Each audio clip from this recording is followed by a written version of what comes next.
अस्सलाम वालेकुम। बिस्मिल्लाह। आज मैं सरसों का साग बना रही हूँ। ये मेरे सरसों का साग 1.5 किलो के करीब है। ये 1 पाव के करीब है पालक। अभी मैंने पहले से ही 1 लीटर पानी बॉयल कर लिया था। बॉयल पानी में डाला जाएगा। इसमें मैं हरी मिर्च डाल रही हूँ। ये 4 अदद हरी मिर्च है।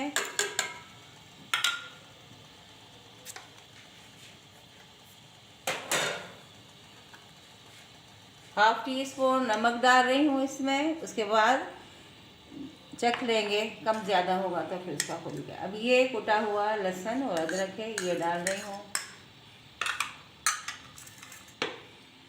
अभी इसमें ये पालक डाल रही हूँ। 1 पाव के करीब है या थोड़ा सा ज़्यादा है।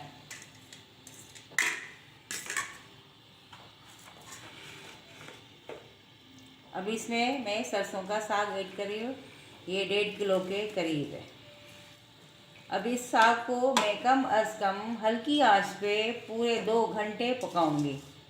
2 घंटे के बाद ये पक जाएगा। उसके बाद दूसरा इसका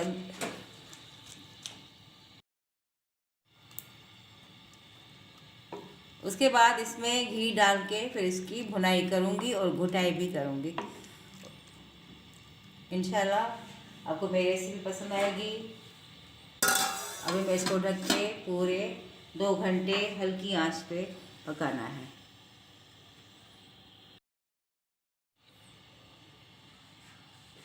अभी इसमें मैंने साग, पालक, हरी मिर्च, हाफ टी स्पून नमक और लहसुन अदरक थोड़ा सा कुटा हुआ डाला है। अभी ये इनको मिक्स कर दिया है। अब इनको हल्की आंच पे तकरीबन 2 घंटे पकाऊंगी। उसके बाद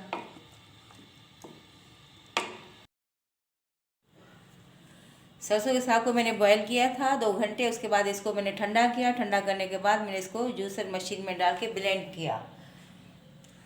अभी मैं इसमें कुटा हुआ लहसुन और कुटी हुई हरी मिर्च डाल रही हूँ। इसका भगार बनाऊंगी।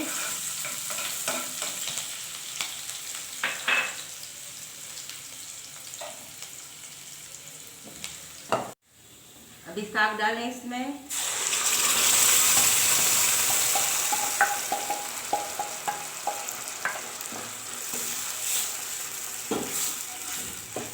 थोड़ी सी आंच तेज करके इसको पकाएं।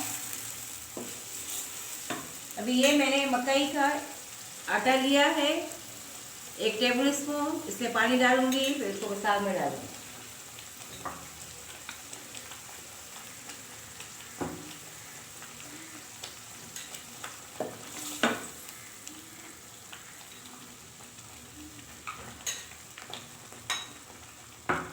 ये मकई का आटा है, अभी इसमें डाल रही हूँ। मकई का आटा नहीं हो तो काली फ्लोर 1 टेबल स्पून आप डाल सकते हैं। अभी थोड़ा सा इसको पकाऊंगी। उसके बाद मैं इसमें इमली का पानी बनाया था वो डालूंगी खटाई के लिए।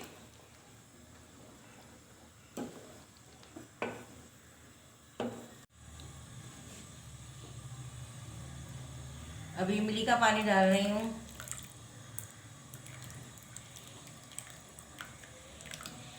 जितनी आपको खटाई पसंद हो उतना डालें।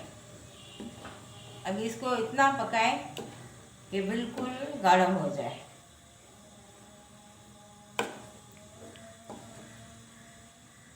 अब इसको पकने दे रही हूँ। अभी मैं ये मकई का आटा है आधा पाव, इसमें थोड़ा सा आम आटा डाला है, थोड़ा सा नमक डालूंगी। नीम गर्म पानी के साथ आटे की तरह गूंदूंगी। फिर इसको मैं 20 मिनट के लिए रख दूंगी। उसके बाद रोटियां बनाऊंगी। साग को मकई की रोटी के साथ सर्व करूंगी। साग तैयार है। अभी इसमें मैं असली घी डाल रही हूँ। असली घी ज़रूर डालना, इसमें ही साग का टेस्ट बहुत अच्छा होता है। या मक्खन हो तो मक्खन डाल देना। अभी इसके ऊपर मैं हरी मिर्च डाल रही हूँ गार्निश के लिए।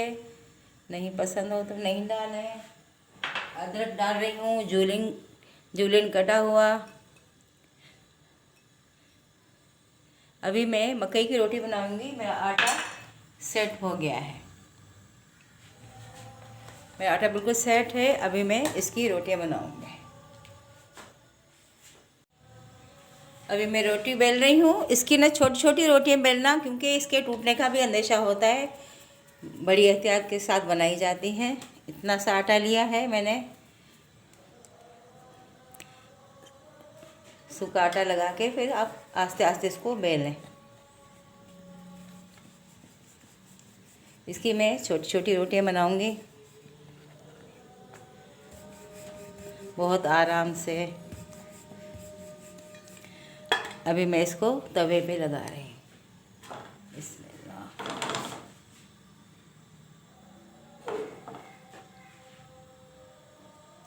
हल्की आंच पे पकाना, मीडियम आंच पे। मकई की रोटियां तैयार हैं। अब इसमें घी लगा रही हूँ, असली घी। मक्खन हो तो मक्खन लगाएं। ये सर्दियों की सौगात है, ये सर्दियों में बनाई जाती है। सरसों का साग, मकई की रोटी बड़े शौक से खाए जाते हैं। सरसों के साग को आप बाजरे की रोटी के साथ, चावल की रोटी के साथ भी खा सकते हैं, और सादे चावल के साथ भी आप ले सकते हैं। इंशाल्लाह आप लोगों को मेरी रेसिपी पसंद आएगी। ट्राई करना और मेरे चैनल को सब्सक्राइब करना मत भूलना।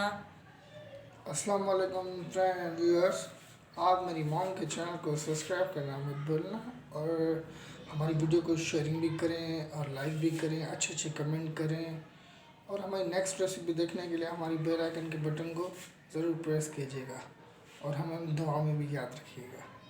Thank you so much. अल्लाह हाफिज़।